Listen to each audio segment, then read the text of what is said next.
I think that in recent times it's become much more normalized to just start spoiling shit out of absolutely nowhere. I feel like if people were doing this shit like 2 years ago, you would get shot dead in the streets of Miami, Florida for it. But nowadays, before you can even catch up on something, if you sit in the wrong Discord voice chat, niggas will just join and start yapping about what's going on play by play like it's some live action comic thing. Have some tact, god damn! Listen, I'm not completely innocent of this, okay? I've been excited enough by at least just go talking about it wherever, whenever I could, and if you came to the tech channel while I was there at the wrong time, then honestly, if you caught a stray, then I'm sorry, bro, but you caught a stray. You showed up at the wrong time. So honestly, I'm sorry about this. And there was also that one nigga that I argued with about it once.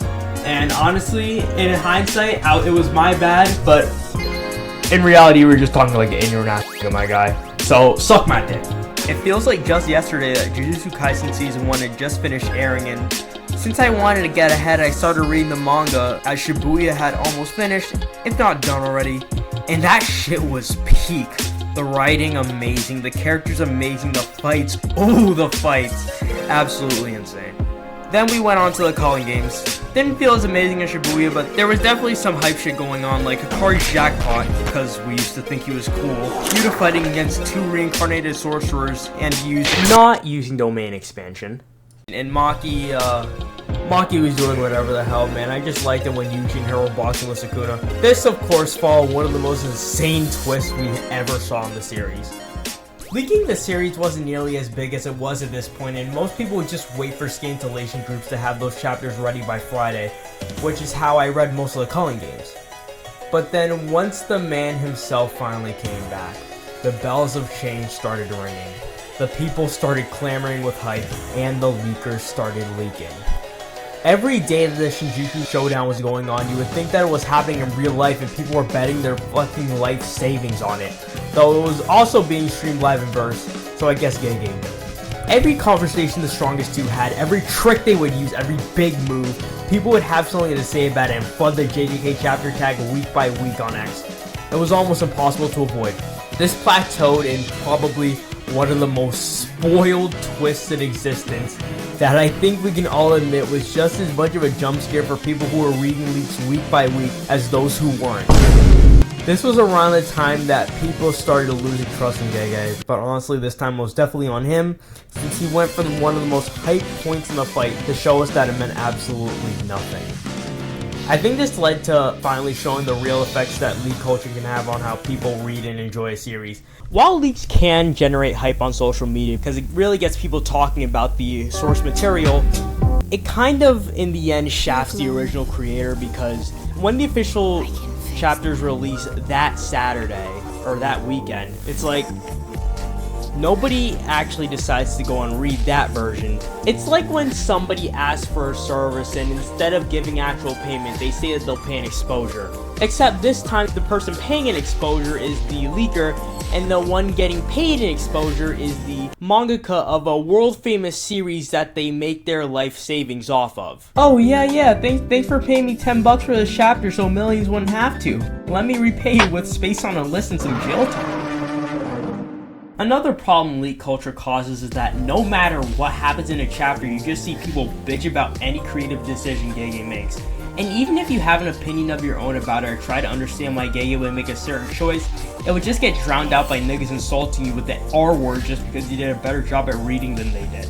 And this is coming from a Project Moon fan, so that's a fucking accomplishment, trust me on that one. It just makes the series way harder to enjoy, and we'll never hear the end of the yap either, because every other fanbase is already calling Jujutsu Kaisen now.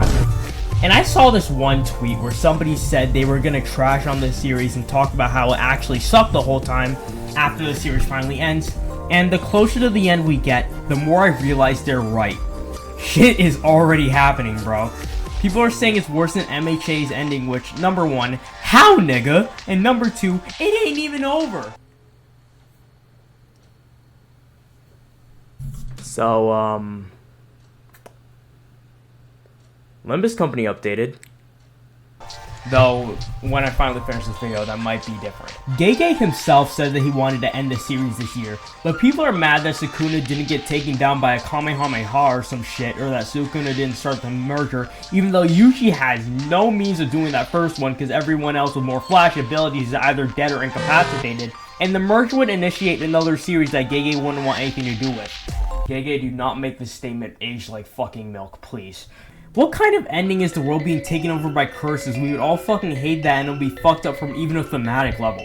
And don't put anything in my mouth though. Pause. I don't think the end of the fight went perfectly. While the play Yuta made was smart and it fooled a lot of us as well, my problem with Kugasaki coming back is that word was circulating just a bit ago that Gege confirmed her death to straight up say, I was lying actually. Yeah, I'm happy she's back, but don't gaslight me, nigga. My other problem is that her contribution is just so sudden. Like, we just found out she came back and it ultimately resulted in Sukuna croaking. Otherwise, I think it was a pretty cool way of making the trio come back, and I'm happy you could actually give Megumi the talk he needed instead of just saying, lock in, bro. While the JJK fandom has kind of drowned in it, you can see why people hate leak culture, since it really fucks over hype and those that work on the source material, like we saw with the Netflix leaks like a month ago. So, when a fanbase goes so far as to actively fight against leak culture to prevent it from reaching their series, it's gonna turn a few heads, right? Now, do you remember at the beginning of the video when I mentioned being shot dead in the streets of Miami?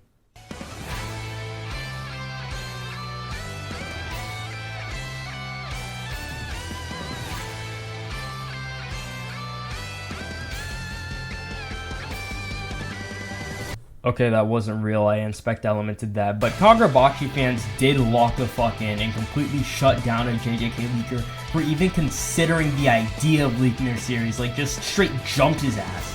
And the thing is, while it was definitely a radical thing to do, I mean normal on X standards, but pretty radical, Kagurabachi's only been out for a year and has already turned public opinion on it around 180 degrees to become a genuine candidate for Jump headliner with all these series heading out.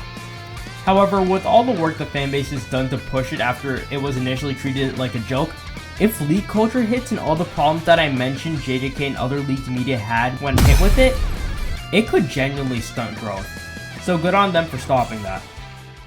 So after JJK finally finishes, I think that in the future I'm definitely going to stick to reading HU translations for my different series, because I think it's just a better way to enjoy them. I mean, hey, what can I say? I am what you would call a mature person now.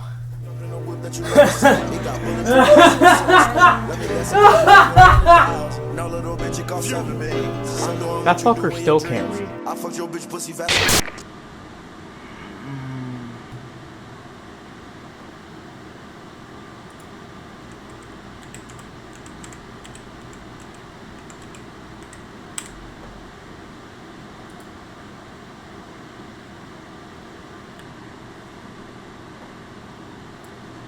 Man, editing sucks fucking dick, bro. Oh my god, I fucking hate this shit.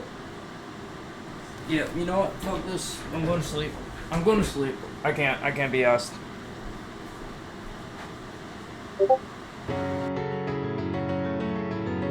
I needed this, Gege. Do not do me wrong.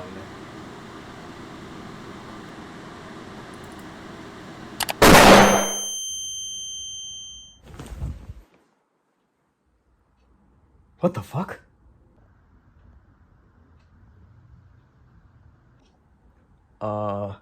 Alexa? What time is it?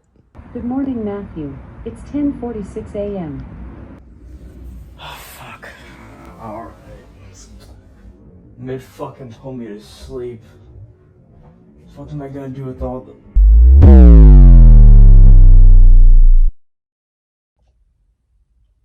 What the fuck? What the fuck?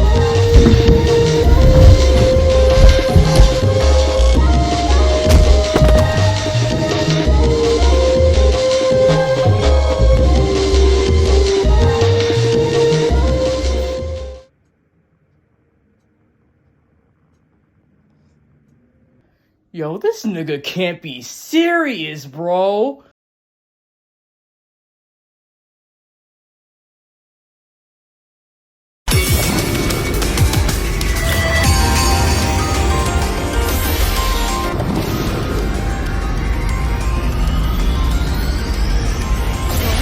sick of this shit, bro. What the fuck?